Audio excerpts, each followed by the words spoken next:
नमस्कार, good morning. स्वागत है आपका आज तक पर। आपके साथ मैं हूं मीनाक्षी कंडवाल। देश की राजधानी दिल्ली में कोरोना से 98 और लोगों की मौत हो गई है। कोरोना पर काबू पाने के लिए बिना मास्क पाए जाने पर 2000 रुपए का जुर्माना शुरू कर दिया गया है। लेकिन सवाल यह है कि क्या जुर्माना 4 गुना बढ़ा देने से कोरोना काबू में आएगा? इस बीच आज छठ के पर्व का अहम दिन, डूबते सूर्य को आज अर्घ्य दिया जाएगा। दिल्ली में घाटों पर छठ मनाने पर हालांकि प्रतिबंध है, लेकिन बार बार आज तक भी आपसे ये अपील कर रहा है कि आप पर्व मनाएं, लेकिन सावधानियों का ख्याल जरूर रखें। तो दिल्ली में कोरोना पर कोहराम है, लेकिन नए मामलों की संख्या लगातार बढ़ती जा रही है। 24 घंटे में 7,500 से ज्यादा नए केसेस सामने आए हैं। दिल्ली सरकार के लिए अस्पताल में बेड्स की संख्या बढ़ाना बड़ी चुनौती है।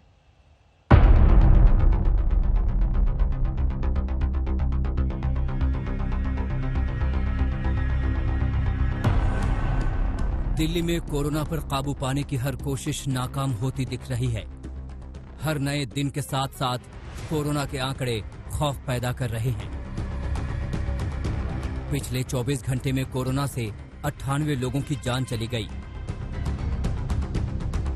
एक दिन में दिल्ली में 7,500 से ज्यादा नए मामले सामने आ गए। इस वक्त दिल्ली में 43,000 से ज्यादा कोरोना के एक्टिव केस हैं।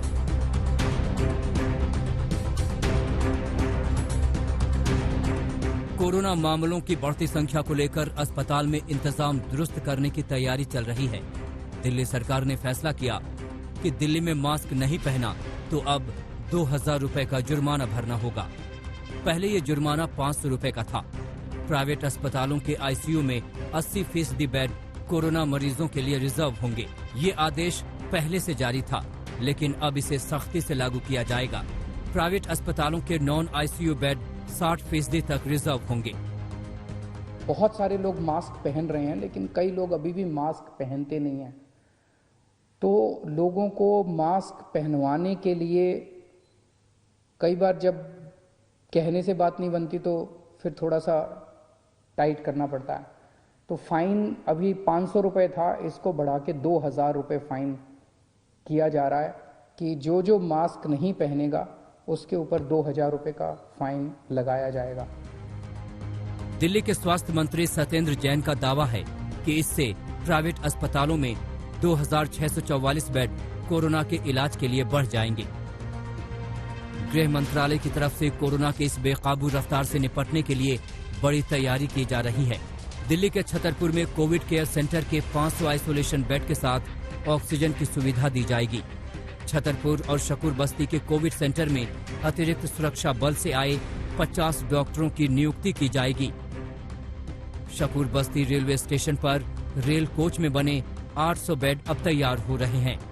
गृह मंत्रालय की तरफ से गठित 10 टीमें दिल्ली के 100 प्राइवेट अस्पतालों का दौरा करेगी और अपनी रिपोर्ट सरकार को सौंपेगी। दिल्ली सरकार के अस्पतालों में, केंद्र सरकार के अस्पतालों में, प्राइवेट अस्पतालों में मिला के 7461 बेड अवेलेबल हैं।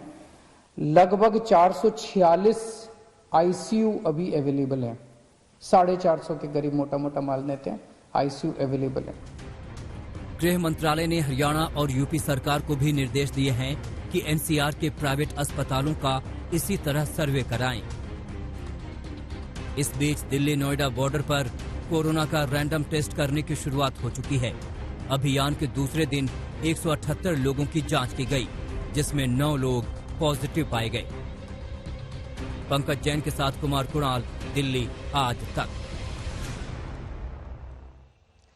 सड़कों पर, बाजारों पर भीड़ न उमड़े, इसे लेकर प्रयास बहुत पहले भी होने चाहिए थे। कम से कम दीपावली का जब समय आ रहा था, उस पर्टिकुलर हफ्ते में जिस तरह से भीड़ दिखाई दी, उसने समस्या को बहुत बिगाड़ा। इस बात का जिक्र तमाम एक्सपर्ट्स भी कर रहे हैं।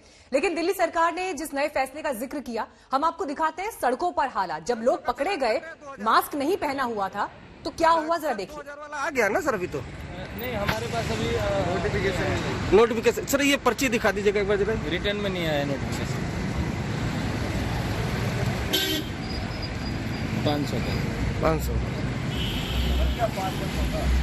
किन का चलान कर?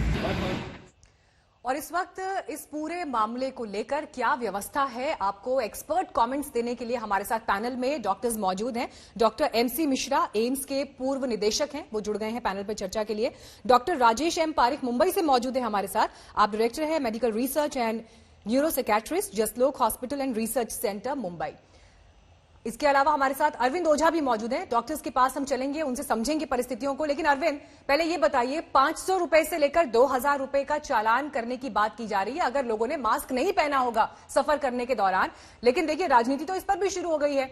लगातार सवाल बीजेपी की तरफ से उठ रहे हैं कि 500 रुपए का चालान अगर आप ठीक तरह से इंप्लीमेंट नहीं करवा पाए और सड़कों पर जो स्थिति दिखाई दी, तो फिर इंप्लीमेंटेशन को लेकर जो है किस तरह से कड़ाई होगी। आप सड़क पर मौजूद हैं, आप क्या व्यवस्था देख रहे हैं? जी देखिए, सबसे पहले मैं आपको तस्वीर दिखाता हूँ। देखिए, ये बस देख पा रही हैं आप, दिल्ली नोएडा पर मौजूद। और देखिए कैसे सोशल डिस्टेंसिंग की यहाँ पर धज्जियां हो रही है बकायदा। चेकिंग रोज मिलती है, रोज चेकिंग हो रही है। नहीं, डेली हो रही चेकिंग सर। सोशल डिस्टेंसिंग की धज्जियां नहीं सर, ये त्योहार का टाइम है सर, ये त्योहार का टाइम है, कोई दिक्कत नहीं। ऐसा नहीं गाड़ी खाली आती है रोजाना। हाँ, ये त्योहार का टाइम है तो आपको मालूम है ना, कोविड फैला हुआ है। नहीं सर, कोविड फैला हुआ, उसका पूरा फॉलो कर रहे हैं हम लोग, जो देख रहे हैं सर। हाँ, देखिए इस पर चेकिंग हो रही है। जो दिल्ली नागरिक सुरक्षा बल के जवान है वो बाकायदा गाड़ियों के अंदर है। और ये देखिए, बाकायदा दिल्ली पुलिस, जो दिल्ली सरकार की इन्फोर्समेंट डायरेक्ट टीम है। जरा हम दिखाएं, जरा ये पर्ची दिखाएं। सबसे पहले तो ये बताइए कि क्या 2000 का जो चालान है, जो दिल्ली सरकार ने ऐलान किया, क्या वो चालान कटना शुरू हो गया? अभी चालान जो है 2000 के नहीं कट रहे हैं। गवर्नमेंट ऑफिशियल्स जो है, अगर उनको हमारे गवर्नमेंट ऑफिशियल्स का ऑर्डर मिल जाता है हमारे हायर अथॉरिटीज का, तो हम उसको इम्प्लीमेंट करेंगे। आपको दिखाना चाहेंगे मीनाक्षी, आप ये जरा आप ये डायरी पर्ची दिखा दीजिए जरा एक बार दर्शकों को। ये देखना जरूरी भी है क्योंकि वो जो अपने घर से निकले। ये देखिए, ये जो पर्ची है, इस तरीके की पर्ची होती है कोविड चालान। हालांकि अभी 500 रुपए का चालान कट रहा है। क्या दोपहर तक आप लोग को मिल जाएगा ऑर्डर? हमें उम्मीद है कि दोपहर तक मिल जाना चाहिए। और हमारे जो है ऑफिसर जो है हायर अथॉरिटी है, उन्होंने इंस्ट्रक्ट किया है कि जब तक की ऑर्डर नहीं हम आपको देते हैं तब तक आप 500 रुपए का चालान कंटिन्यू रखिए। किस तरह से आपको लोग पकड़ के दिख रहे, किस तरह के लोग दिख रहे हैं? सभी तरह के लोग हैं यहाँ पर। जैसे कुछ लोग हैं वो जैसे ही आपको देखेंगे, जैसे हमें देख रहे हैं, तुरंत से मास्क ऊपर कर ले रहे हैं। ज्यादातर संख्या यही मिल रही है। लेकिन हम उनको वार्न करते हुए, चालान करते हुए उनको आगे भेज रहे हैं और आगे समझा भी रहे हैं कि ये आप मास्क लगाने के लिए हम चालान नहीं काट रहे हैं, कोविड-19 को रोकने के लिए काट रहे हैं। आप देख पा रहे हैं यहाँ पर जो खचाखच बस थी, जो सोशल डिस्टेंसिंग का पालन नहीं हो रहा था। ये सोशल डिस्टेंसिंग यहाँ पर आप देख रहे हैं, आप गाड़ी में जी हाँ जी। इतनी बस में सर ये आज ही भर गई है सर, ये सवारी जो दिवाली की वापसी हो रही है ना सर, आज ही भर गई है। नहीं, आप पूरी एकदम तो बस के एकदम एक के ऊपर लोग चढ़े हुए हैं, आपको मालूम है कोविड। नहीं वो बात तो सही सर, आज ही भर गई है गाड़ी से। ये जो है बस एक तो अवैध तरीके से, और सामने की तरफ बस। अब देखिए हालात क्या होगा।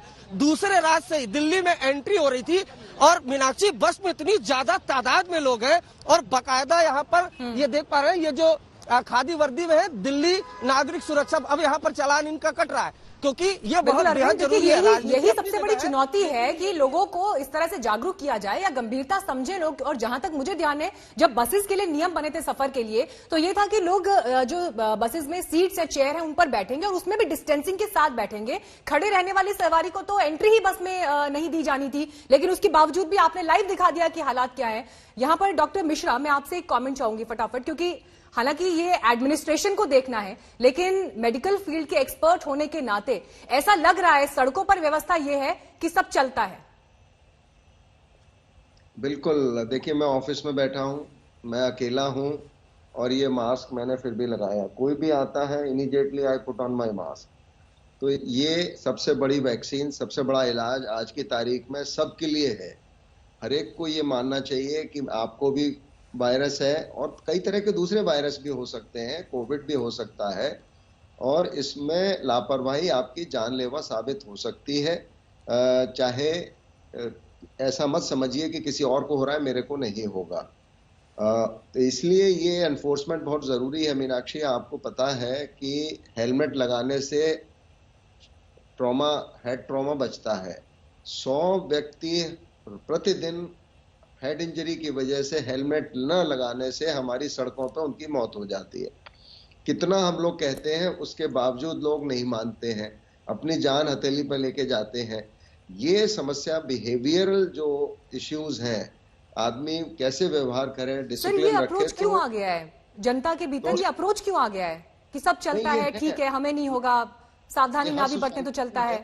भारत में भी है। इसको कैसे ठीक कर सकते हैं? इसको कुछ एनफोर्समेंट से, कुछ अवेयरनेस से, कुछ लोगों को बता के। देखिए, डेवलप्ड कंट्रीज में भी, हमारे यहाँ भी, अगर पकड़ धकड़ ज्यादा होगी, फाइन ज्यादा होगा, तो लोग एनफोर्स करेंगे फिर उसको। अब जैसे कल लोग कह रहे थे कि 2000 रुपए जब से सुना है तो लोग अब लगा रहे हैं मास्क, क्योंकि उनको पता है। अभी तक 500 रुपए देके लोग कहते चलो 500 दे दिया, 100 दे दिया, पहले कम होता था। हम इसीलिए पहले सब लोग कह रहे थे, एडवोकेसी ये थी कि रोड ट्रैफिक नियमों का जो उल्लंघन करते हैं उनका फाइन बढ़ाइए, तो अभी बढ़े हैं पिछले उसमें। इसी प्रकार से ये बिल्कुल ठीक निर्णय है दिल्ली सरकार का कि आपको अपनी जान की चिंता अगर नहीं है तो आप दूसरे की जान को तो जोखिम में मत डालिए। ये लोग सड़क पे जो हेलमेट लगा के नहीं जाते हैं, तो हम लोग यही कहते हैं कि आपको अपनी जान की परवाह नहीं होगी, बट अगर आप ट्रैफिक नियमों का उल्लंघन करेंगे तो मेरी जान भी तो खतरे में पड़ रही है। तो उसके लिए भी आप जिम्मेदार हैं, और ये बहुत महत्वपूर्ण बात है। ये इवन अमेरिका में। सर, ये आप एग्जाम्पल कंप्लीट करिएगा। एक कमेंट में डॉक्टर पारिक से भी ले लेती हूँ यहाँ पर। डॉक्टर पारिक, आंकड़े जो हैं वो बहुत कुछ कहते हैं। बीते 15 दिनों में जो आखिरी के 1 लाख केसेस हैं दिल्ली में, वो ऐड हुए हैं। 5 लाख का आंकड़ा दिल्ली में संक्रमण का पार कर चुका है। और मैं आंकड़े पढ़ रही हूँ कि जो 40,000 केसेस भी आए हैं उसमें 25% केसेस दिल्ली और केरल से हैं। हमें यहाँ पर अब क्या समझने की जरूरत है जहां पर हम चूक कर रहे हैं? जी, तो पहला तो जो कदम है वो अभी दिल्ली सरकार ने उठाया है कि बहुत स्ट्रिक्ट तरह से देखना चाहिए कि सब लोग जो भी नियम है उसका पालन करें। और हमारे सामने अगर हमको समझना है तो 2 बहुत ही क्लियर कट उदाहरण है। 15 जनवरी को दोनों देश, साउथ कोरिया और अमेरिका में पहली केस आई। उसी दिन दोनों देश में पहली केस आई। साउथ कोरिया ने सब नियम ठीक तरह से जगह में रखे, पूरी ट्रांसपेरेंसी से लोगों को कहा कि बहुत बड़ी मुसीबत है, इसको कंट्रोल में लेना बहुत ही महत्वपूर्ण है, और जो भी कदम उठाने थे उन्होंने उठाया, और 1.5-2 महीने में उन्होंने कंप्लीट कंट्रोल में ले लिया। यूएसए में लोगों को लगा कि इसमें कुछ नहीं है। उनके जो प्रेसिडेंट थे वो खुद बोले कि अभी ये कोई बड़ा प्रॉब्लम नहीं है, सब कंट्रोल में आ जाएगा। और आप देख रहे हैं कि आज जो देश सबसे एडवांस देश है दुनिया में, सबसे ज्यादा पैसा है, सबसे अच्छे डॉक्टर है, उसी देश में सबसे बड़ा प्रॉब्लम है। तो एक देश सफल था, दूसरा देश में पूरी असफलता है। ये देख के हमको समझना चाहिए कि हमको क्या करना चाहिए। कोई भी प्रॉब्लम में ऊपर नीचे होते जाता है, लेकिन जब हम लोग ठीक तरह से समझ के कदम उठाएंगे तो फिर हम उसको कंट्रोल में ला सकते हैं। मीनाक्षी जी, बिल्कुल, और ये बहुत जरूरी भी है। डॉक्टर मिश्रा, मैं एक बात आपसे समझना चाहती हूँ। जनवरी फरवरी के टाइम में जब ये केसेस बढ़ने शुरू हुए थे, बहुत सारे प्रिकॉशंस, और क्योंकि वायरस नया था, कोई भी बहुत कुछ ज्यादा उसके बारे में नहीं जानता था, तब से अब तक 8 से 9 महीने का वक्त बीत चुका है। दुनिया भर में कई रिसर्च पेपर्स पब्लिश हुए हैं जिस पर एक्सपर्ट होने के नाते आप लोगों ने उन्हें करीब से पढ़ा होगा, समझा होगा। जिन सावधानियों को बरत रहे थे हम, क्या वो सिर्फ भ्रांतियां थी या उनको अभी भी एज इट इज फॉलो करने की जरूरत है? अगर एक एग्जाम्पल कोट करूं, जैसे हम अखबार घर में ऑर्डर करते थे तो बीच में लोगों ने अखबार मंगाने छोड़ दिए, या सब्जियां आ रही हैं तो उनको धोया जा रहा है, कपड़े आ रहे हैं तो उनको एक तरफ रखा जा रहा है। ये सब कुछ क्या सही था जिसको हम अब तक फॉलो करते आ रहे थे? नहीं, शुरू में बिल्कुल हम लोगों को कुछ पता नहीं था। तो जैसे मैं दो बातें इसमें कहूंगा। मास्क का जैसे इश्यू था, मार्च में हम लोग कह रहे थे, WHO ने भी कहा कि जिनको सिम्टम्स हैं वो मास्क पहने, और जिनको सिम्टम्स नहीं है वो मास्क नहीं पहने। तो वो बदल गया। अब 8 महीनों में वो बदल गया बिल्कुल। अब सबको मास्क पहनने की आवश्यकता है, डिस्टेंसिंग की आवश्यकता है, ये बिल्कुल बदल गया। दूसरी तरफ दूसरी बात जो थी वो भी ये भी थी कि आपको सिम्टम्स सारे पता नहीं थे उस समय। खाली ये हो रहा था कि गले में थोड़ी खराश होती है, फीवर आता है, गले में खराश है, थोड़ी सांस की तकलीफ होगी जो सबको नहीं होती है। धीरे धीरे उसमें और लक्षण जुड़ते गए। डायरिया आ गया एक, कि लोगों को लूज मोशंस भी होते हैं, गैस्ट्राइटिस भी हो रही है। उसके अलावा लोगों की स्मेल जा रही है, सूंघने की शक्ति चली जा रही है, हेडेक कुछ लोगों को बड़ा सिवियर होता है, कुछ लोगों को कमजोरी बहुत ज्यादा होती है। तो इसका जो बीमारी का जो स्पेक्ट्रम है वो एसिम्प्टोमेटिक के एक तरफ है और बाकी सिम्टम्स करते करते सीवियर डिजीज।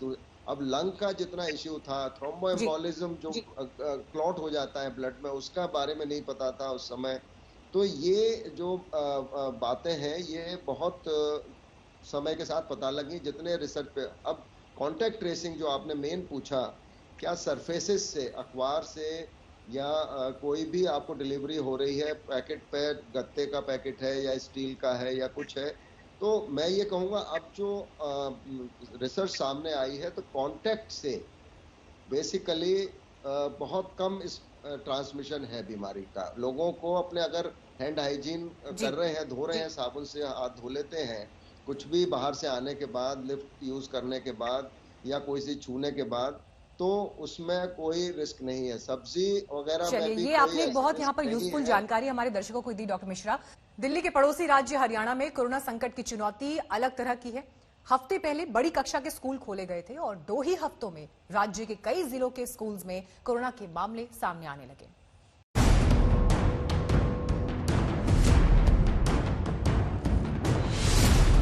हरियाणा में स्कूल खुलते ही कोरोना के मामलों ने हाहाकार मचा दिया।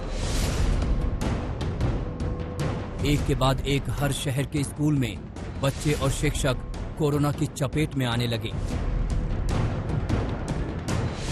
रेवाड़ी में 72 छात्र कोरोना की चपेट में।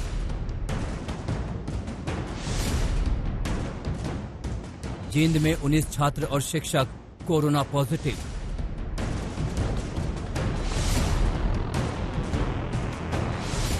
सिरसा में 16 बच्चे कोरोना से बीमार।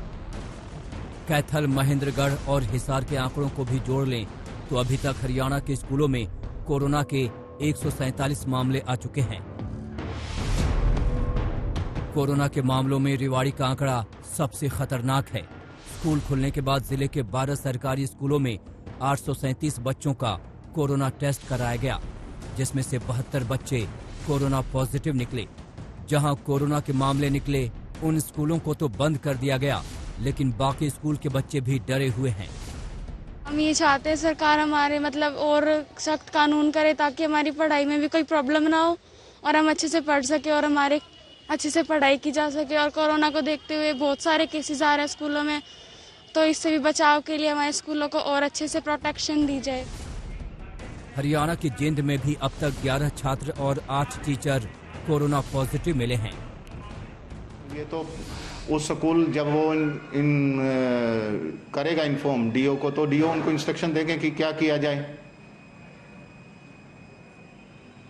तो मामले सर बढ़े रहेगा, जो स्टूडेंट मामले लगातार बढ़ रहे हैं, तो अब ये तो निर्णय लेना तो प्रशासन का काम है। हम उनको सूचित जरूर कर देंगे कि अगर कोई ऐसा आज भी टेस्ट चल रहा है।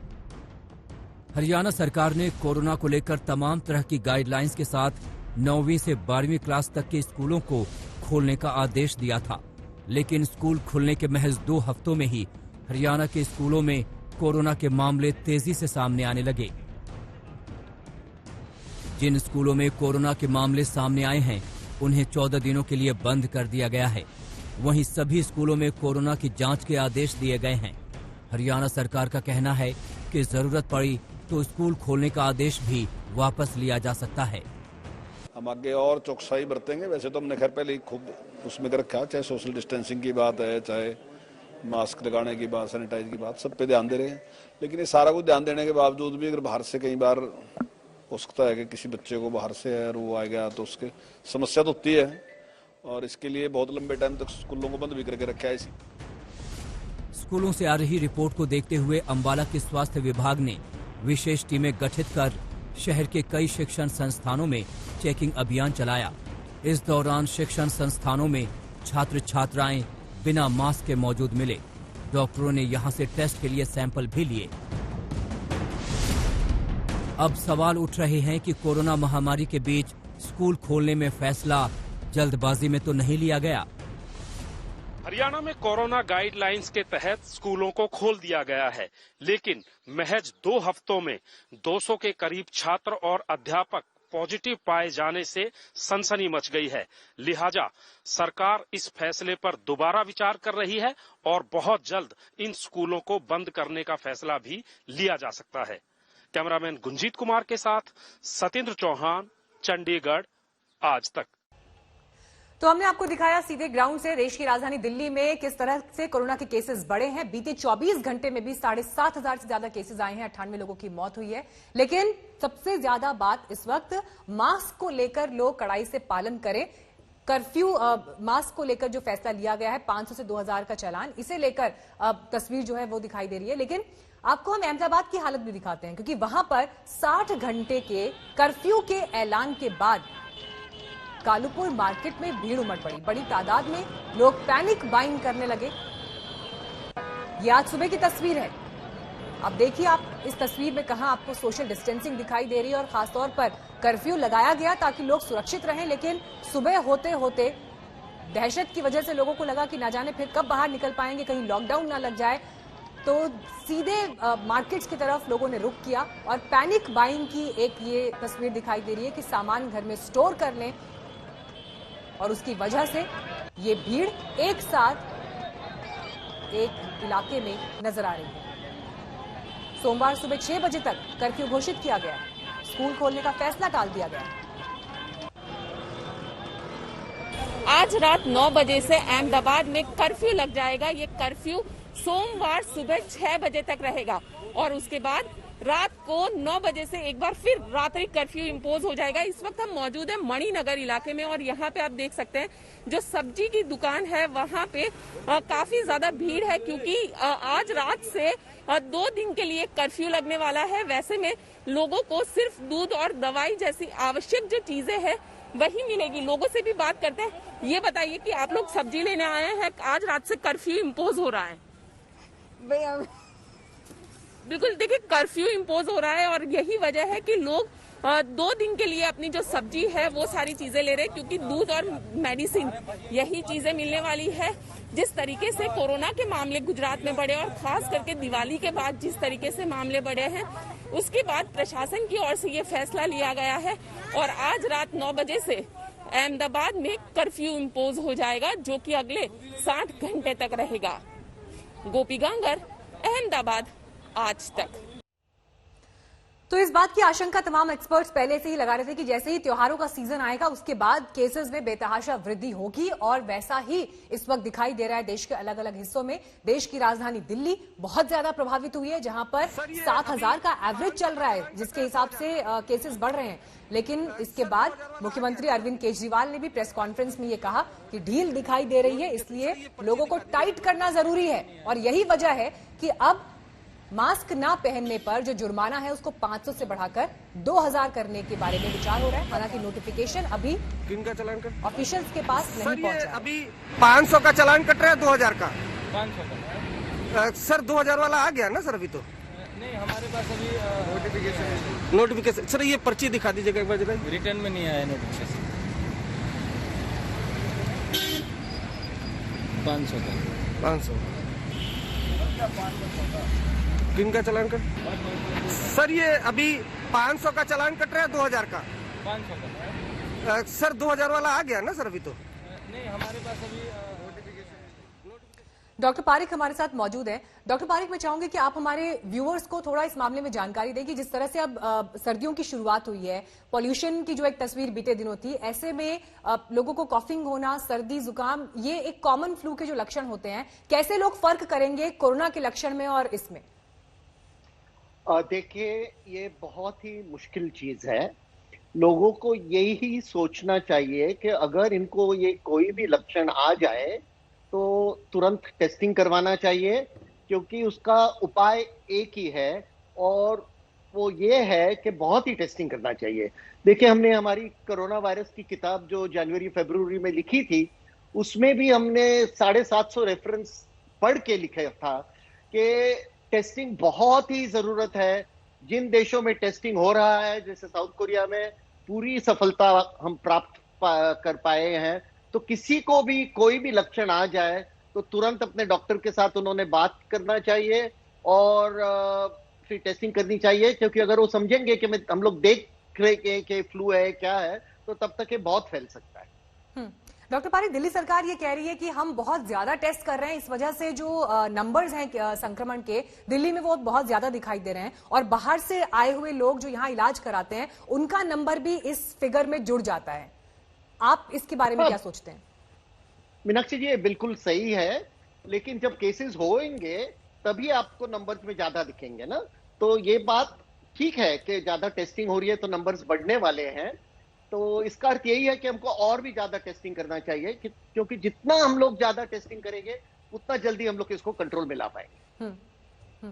एक छोटा रिएक्शन सर जरूर मुझे और दीजिए। दिल्ली में जो स्थिति इस वक्त दिखाई दे रही है, आपको क्या लगता है, एक एक्सपर्ट होने के नाते, क्या लॉकडाउन की जरूरत है दिल्ली में? जी, लग सकता है। अगर जरूरत पड़ेगी तो लॉकडाउन करना ही पड़ेगा। देखिए, ये हम सब लोग को कहते हैं ये पर्वतारोहण, यानी पर्वत चढ़ने के जैसे है। हम लोग सब कुछ ठीक करेंगे, लेकिन एक बार कोई फिसल गया, एक बार गलती हो गई, तो फिर वो बहुत ही खतरा हो सकता है। तो ऐसा नहीं देखना चाहिए हमने अब तक क्या सही किया है, हमने जिधर भी गलती की है उसको सही करना चाहिए और फिर ही हम सफलता प्राप्त करेंगे। ठीक है, अरविंद ओझा भी मौजूद है दिल्ली से। अरविंद, मुख्यमंत्री केजरीवाल ने प्रेस कॉन्फ्रेंस में कल ये कहा कि ढिलाई दिखाई दे रही है, इसलिए लोगों को टाइट करना जरूरी है, फाइन बढ़ा रहे हैं 500 से 2000, लेकिन क्या जमीन पर नोटिफिकेशन अभी पहुंचा है? इंप्लीमेंटेशन को लेकर क्या तस्वीर दिखाई देती है? जी देखिए, मैं सबसे पहले बताऊं, अगर दिल्ली के मुख्यमंत्री अरविंद केजरीवाल ने कहा है कि जो ग्राउंड है उस पर ढिलाई दिखाई दे रही है, तो बिल्कुल इसमें ऐसा नहीं है, बहुत से लोग नियम का पालन कर रहे हैं, लेकिन अभी भी ढिलाई दिखाई दे रही है और वो तस्वीरें हमने अपने कैमरे में कैद की है। सबसे पहले मैं आपको दिखाता हूँ, ये देखिए इन्फोर्समेंट की एक टीम है बाकायदा, जो ईस्ट दिल्ली की ये टीम है। न सिर्फ दिल्ली नागरिक सेवा बल्कि इन्फोर्समेंट की टीम भी अब उतार दी है दिल्ली सरकार ने सख्ती बरतने के लिए, क्योंकि हमने देखा था कि किस तरह से मार्केट्स में बाकायदा लोगों की भीड़ है और सड़क पे जो लोग चले वो मास्क नहीं पहन रहे। सर, सबसे पहले बताइए कि 2000 का जो चालान है उसका क्या नोटिफिकेशन अभी आया, आपके पास ऑर्डर आया? अभी नहीं आया। अभी नहीं आया। तो अभी जो चालान है वो 500 का आप ये बार दिखाएंगे। देखिए मीनाक्षी, बार बार हम लोगों को दिखा रहे हैं दर्शकों को, और ये दर्शक जितने भी हैं वो जरूर देखें, क्योंकि अगर आप बिना मास्क के निकलेंगे तो देखिए इस अरविंद जरा पूछिए, डेली बेसिस पर कितने चालान कट रहे हैं? डेली बेसिस पर कितने लोगों को वो पकड़ रहे हैं जो मास्क नहीं पहने हुए होते हैं? डेली बेसिस पर कितने लोगों को पकड़ पा रहे हैं सर? डेली बेसिस पर कितने लोग पकड़ गए? 10-15 ऐसे हो जाते हैं। 10-15 एक लोग।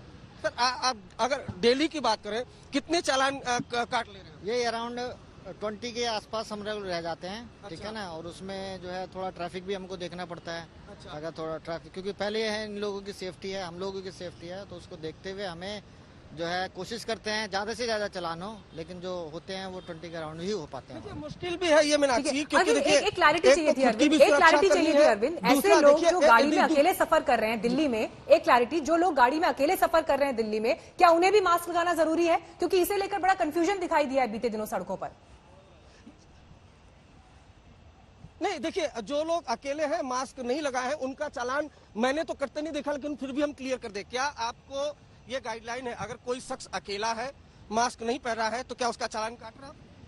नहीं, अकेले को तुम देख नहीं रहे, पकड़ नहीं रहे, मगर अगर उसने मास्क नहीं लगा रखा है तो उसको एक बार बता करके छोड़ देते हैं। अच्छा, देखिए मीनाक्षी, जो शख्स अकेला है, अगर उसने मास्क नहीं पहना है और वो अकेला कार ड्राइव कर रहा है, उसको रोका जाता है, हिदायत दी जाती है, क्योंकि अभी फिलहाल की जो स्थिति है मीनाक्षी दिल्ली में, उसके लिए ये जरूरी है कि हर शख्स मास्क पहने। लेकिन चालान की बात है तो अगर कोई ये शख्स अकेला है, उसने मास्क नहीं पहना है, तो उसका चालान, नियम तो यही कहता है कि चालान उसका नहीं काटा जा रहा है। इन्फोर्समेंट की टीम यहाँ पर है, साथ ही साथ देखिए, ये देखिए इस तरीके से बॉर्डर पर बाकायदा गाड़ियों की अब चेकिंग, जिस तरह से जब टेरर अलर्ट होता था तब हम ये देखते थे दिल्ली नोएडा बॉर्डर पर, लेकिन अब चूंकि कोरोना का कहर है, देखिए ये मास्क नहीं पहने थे, बुजुर्ग थे, अब ये पहने। सर, मास्क नहीं पहने? मास्क मैंने लगा रखा था, फोन आ रहा था, एक बात कर रहा था, रोक लिया है। मैं मास्क मैंने लगा रखा था, मास्क ऐसे ही लग रहा था मेरा, मैं बात कर रहा था, देखिए तो 1 2 3 4 लोग हैं और महिलाएं हैं, पीछे बैठी है, मास्क पहनी हुई है, प्रॉपर मास्क पहनी हुई है, लेकिन ये आगे शख्स थे, आपको रोका गया, आपको कोई बिल्कुल अरविंद, देखिए ये जो तस्वीर दिखाई दे रही है, और मैं कंक्लूड करना चाहूंगी डॉक्टर पारिक के ही शब्दों के साथ। उन्होंने कहा कि जिस तरह से पर्वत पर अगर एक टीम चढ़ती है और अगर एक व्यक्ति भी उसमें से नीचे गिर जाता है तो वो पूरा का पूरा जो आपका लक्ष्य था वो वहां पर वो लिंक टूट जाता है। और यही हम सबको समाज के तौर पर भी समझने की जरूरत है कि ये सावधानियां हमारी ही जिंदगी बचाने के लिए, हमारी सोसाइटी को बचाने के लिए जरूरी है।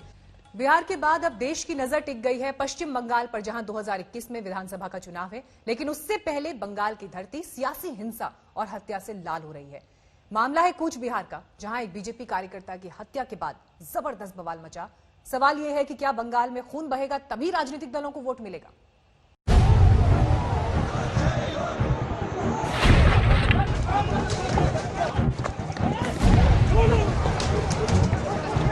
जो लोग लोकतांत्रिक तरीके से हमारा मुकाबला नहीं कर पा रहे हैं, उनको लगता है कि भारतीय जनता पार्टी के कार्यकर्ताओं को मौत के घाट उतार करके वे अपने मंसूबे पूरे कर लेंगे। একদিন আসবে যারা আজকে এই কাজগুলো করছে প্রত্যেকটা ইঞ্চিতে ইঞ্চিতে বদলা নেব বলে যাচ্ছি। तृणमूल कांग्रेस के कार्यकर्ताओं ने भारतीय जनता पार्टी के कार्यकर्ताओं के साथ बहुत अत्याचार किए हैं, बहुत अन्याय किया है। 100 से ज्यादा कार्यकर्ता हमारे मारे गए। আমাকে অনেক অপমান করেছেন, অনেক অসম্মান করেছেন, আমাকে গভর্নমেंट চালাতে দেন না। राज्य में हालात बहुत खराब है, हालात इतने भयानक हैं कि आपका दिल पसीजना चाहिए।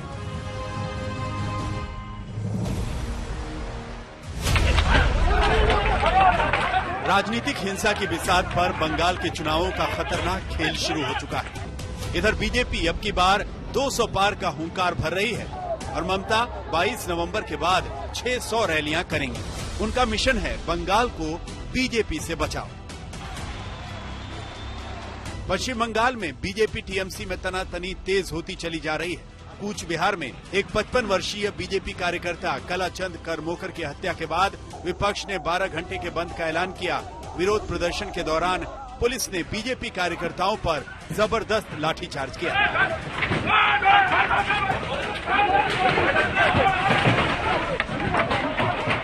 पार्टी कार्यकर्ता की हत्या के बाद बीजेपी कार्यकर्ताओं ने दरअसल रोड ब्लॉक किया था, तो पुलिस ने ताबड़तोड़ लाठियां चलाईं। बीजेपी का आरोप है कि उनके बूथ सचिव की हत्या में टीएमसी का खेल है। जैसा कि हम पोलिंग बूथ पर कार्यकर्ताओं की टीम बनाकर सशक्त कर रहे हैं, वैसे वैसे पोलिंग बूथ के कार्यकर्ताओं पर टीएमसी के गुंडों ने हमला करना प्रारंभ कर दिया। वे हमारी इस रणनीति को असफल करने देना चाहते हैं। वो डरा रहे हैं कार्यकर्ताओं को, आतंक फैलाने पर। हमारे कार्यकर्ता डरने वाले नहीं है, झुकने वाले नहीं है।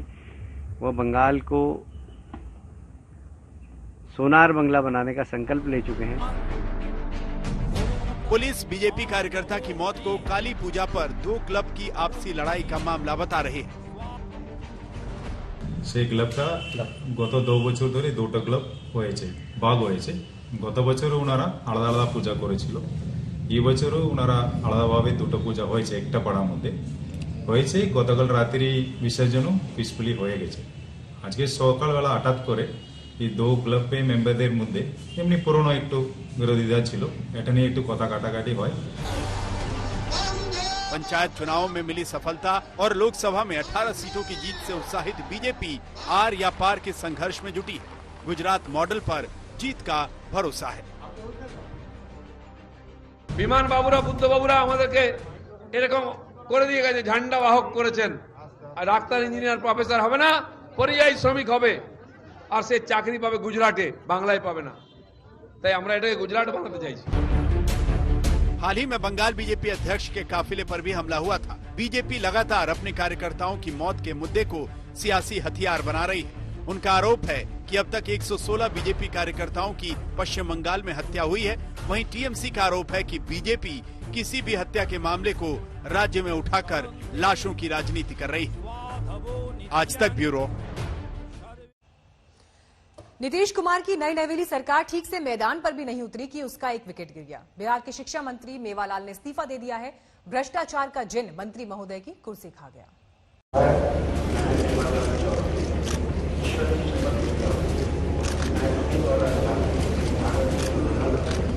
अभी जुम्मा 3 रोज ही हुए कि मंत्री पद से हाथ धोना पड़ गया। नीतीश के सबसे बड़े डिग्रीधारी मंत्री मेवालाल को शिक्षा मंत्री से इस्तीफा देने की नौबत आ गई।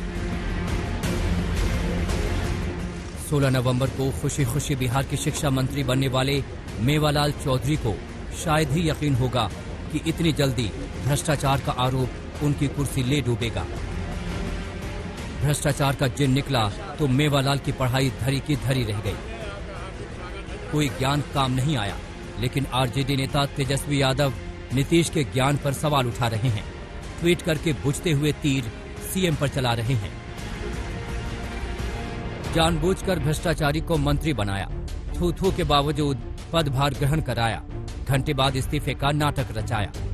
असली गुनहगार आप हैं। आपने मंत्री क्यों बनाया? आपका दोहरापन और नौटंकी अब चलने नहीं दी जाएगी। तेजस्वी ने मेवालाल के जरिए नीतीश पर निशाना साधा तो पिछली सरकार तक संकट मोचक रहे सुशील कुमार मोदी ने घोटाले के पुराने पन्ने पलटकर पलटवार किया।